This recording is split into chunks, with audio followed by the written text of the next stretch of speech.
Hi guys, welcome back to my channel. I thought I would pop on and do a little video on heart palpitations, as it seems to be one of the most common symptoms of anxiety, and it's probably one of the most worrying symptoms that we have. So I thought the best place to start would be to tell you a little bit about my journey with heart palpitations. It's something that I've always had, and I'm 35. I don't ever remember not having heart palpitations, if I'm honest. But to start with, it was something that I never really took any notice of. They were there and it was a part of me. Back in 2018, I was diagnosed as anemic, and my doctor prescribed me some iron tablets. A couple of days into the iron tablets, I started getting heart palpitations, and they worried me so much that I ended up calling an ambulance and I was taken to hospital. They done some tests. My ECG came back abnormal, which worried me even more. But after doing some blood tests and things like that, they put it down to probably the iron tablets not agreeing with me, and probably me having some sort of virus. So I came off of the iron tablets. I persevered with them for a few more days and I wasn't getting any better. I came off the iron tablets and I went on to an iron liquid, and I've been on that now since 2018, and it's a lot more gentler on my stomach and on my system in general when I don't get heart palpitations, with that. So yeah, so that was my journey with heart palpitations then. Because I had an abnormal ECG in the hospital, I had a 24-hour ECG put on me, but they didn't find anything. So that came back absolutely fine. They just said that they could see from my ECG that I had anxiety. My mum then, a few years later, had a brain hemorrhage, and that was quite a stressful time for me.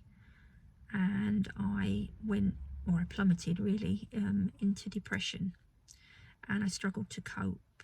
So I went to the doctors because I was getting all of these symptoms. Not only was I feeling low, but I was getting a whole range of symptoms, but palpitations being the main one. He put me on an antidepressant, and that worked, that helped, and that picked me up. And then about a year later, my dad needed a heart bypass. So then I became very anxious again, and all of my symptoms reared up again, palpitations being one of them. But for one reason or another, I am not allowed to take antidepressants. We found out at that point they don't agree with me. So I kind of had to battle through the anxiety symptoms and the palpitations after that, when we went through my dad having a heart bypass. So that was difficult. It was something that I had to learn to deal with without sort of any help at all. But we got through it, and my palpitations again subsided. As my anxiety subsided, my palpitations subsided. But my dad died in October 2022, as most of you know. And again, it broke me. My body just didn't cope with it. Didn't cope with it at all. I knew I was going to struggle when he died. I wasn't expecting to struggle physically as much as I did. And heart palpitations was one of the first symptoms I got. And they were absolutely terrifying. It's like they came back with a vengeance. I remember when he was in hospital, when he was dying, it got to a point where I couldn't even get into the hospital. I couldn't even get within a few miles of the hospital because my heart would race so much, and my palpitations would be so bad that I just couldn't get there anymore. So I had to stop visiting him because physically my body wouldn't let me get there. And as I say, he died in October 2022, and the palpitations started before he died, and they probably eased off about 5 months ago. So I had them for about a year, but I didn't have them just occasionally. It was daily, and not only was it daily, it was all day. From the minute I woke up to the minute I went to bed, these palpitations were constant. In fact, they'd even wake me up during the night. You know, that's how intense it was. And I convinced myself that there was definitely something wrong with my heart, because it can't be caused by anxiety, because these palpitations were constant. They were not letting up. Now, with palpitations, you can either get like a fluttering in your chest or your throat, or you can feel like your heart's missing a beat. Now, for me, I get what's called ectopic beats, and that's where you can feel your heart beating, and all of a sudden it feels like it stops for like a beat or two, and then it will come back with an almighty thud. And I get them all the time. It would be constant. It was relentless, and I would end up in A&E every week, every single week for months on end, because I get these palpitations and this chest pain. And I was convinced there was something wrong with my heart, and I would go every week because they would not stop. And I'd say to my family, like, there's definitely something wrong. They're missing it. They're missing it because I'm getting them all the time, and they're not letting up. We have to go back to the hospital because they're missing it, and then that would make me more anxious, and my palpitations would obviously then get worse. I also have white coat syndrome.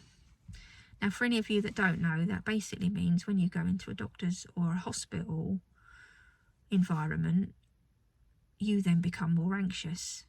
So I would then go to hospital with these palpitations and this chest pain, and I'd then sit in A&E, and because I was there, my heart would race even more, the palpitations would get worse, my blood pressure would go up to some stupidly high number, you know, and I was just fueling the fire at this point. But I was honestly convinced that there was something wrong with my heart.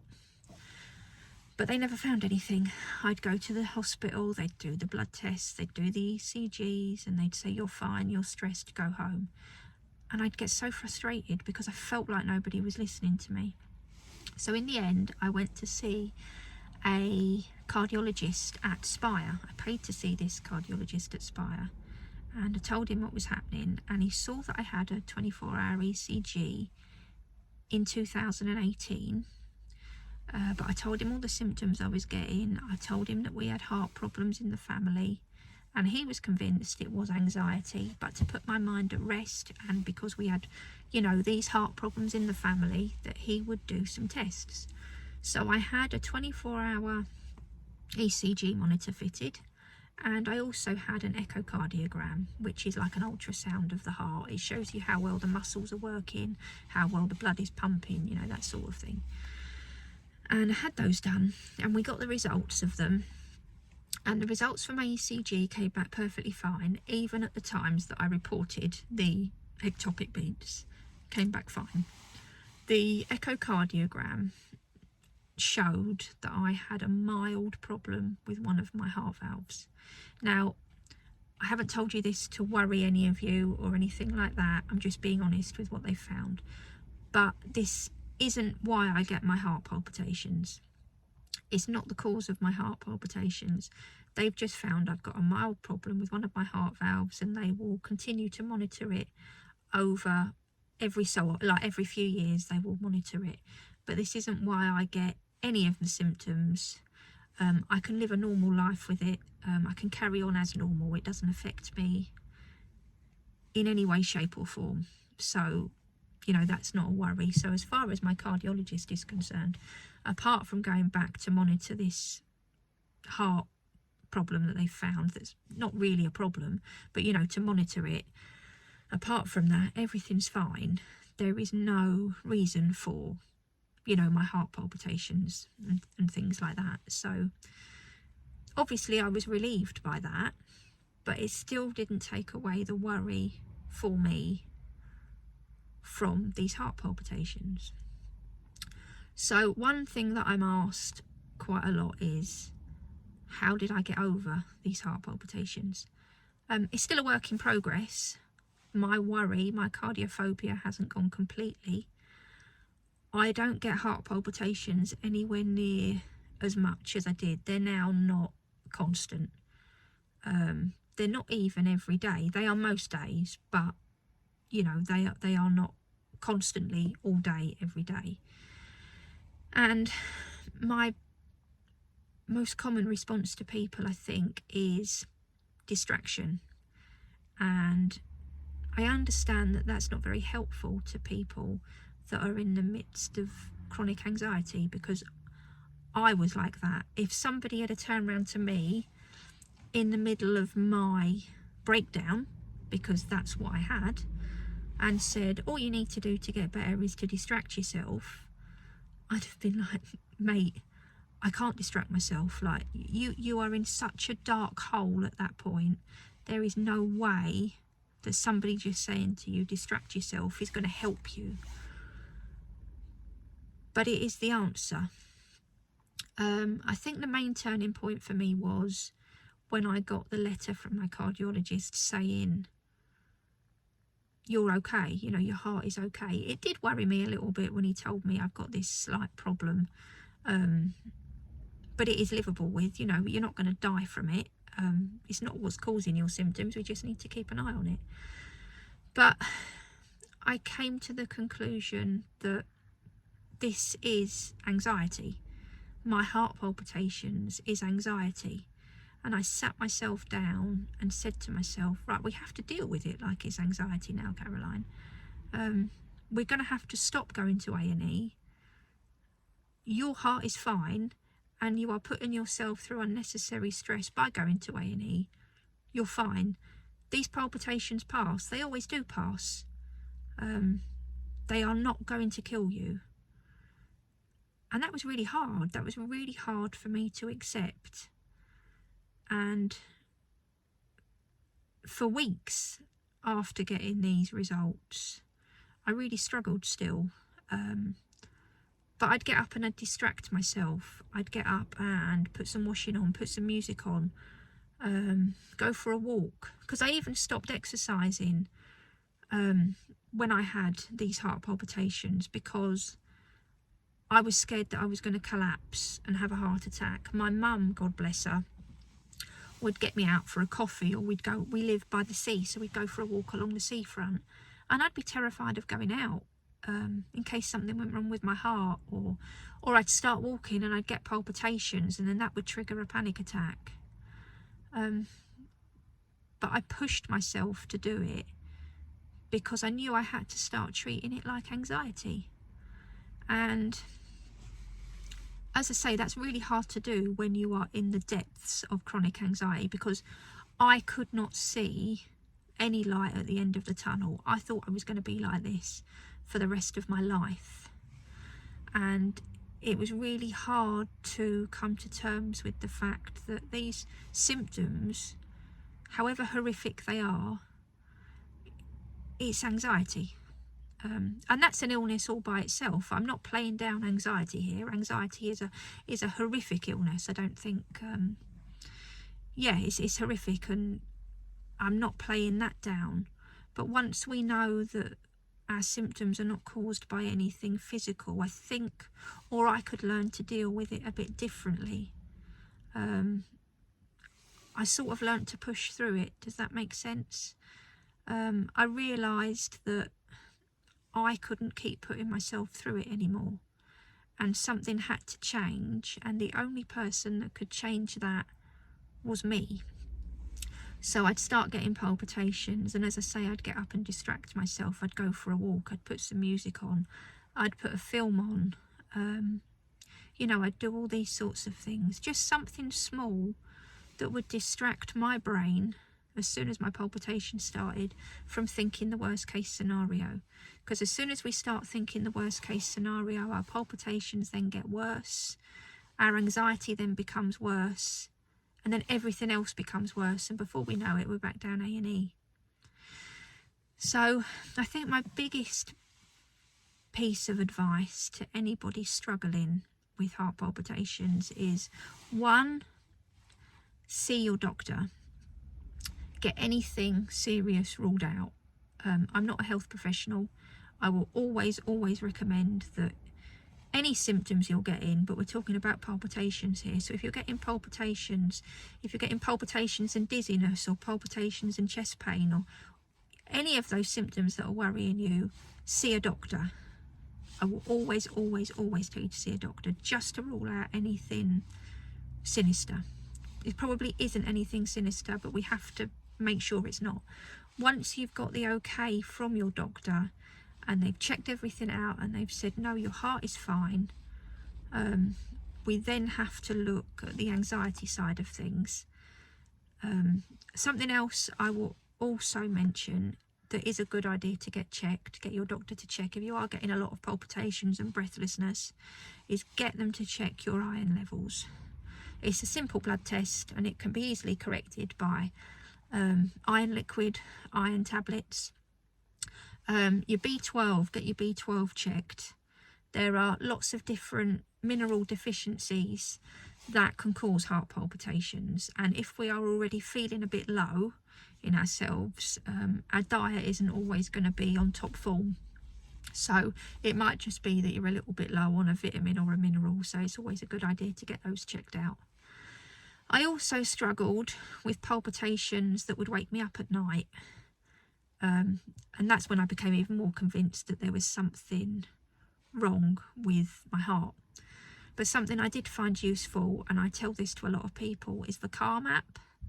I have got some earpods, so I put my earpods in at night and I would put a short story on my Calm app, and that would help me fall asleep at night. Because one of the problems we have at night is we go to bed and we lay in a dark room and there is nothing for our brains to be distracted by. So if you're like me, you will lay there and think about everything. So if we're getting symptoms at night, we will lay there and they'll play on our minds, and then that will make things worse. So I used to put the Calm app in the end on at bedtime, and it would help me fall asleep because it would give my brain something else to concentrate on. I wasn't laying there thinking, oh, I'm having heart palpitations, or I'm having chest pain. Because obviously the more we think about these symptoms, the worse they are going to become. Yeah?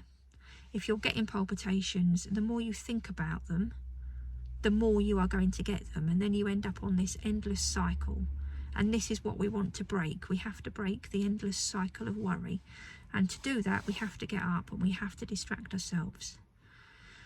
So yeah, that's really my journey, or with how far I've got with my journey with health anxiety and heart palpitations at the moment. As I say, it is an ongoing thing.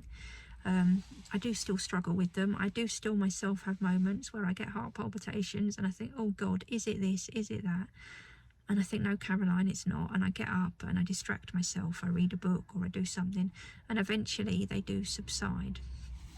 Something else I should probably mention as well is I have upped my water intake.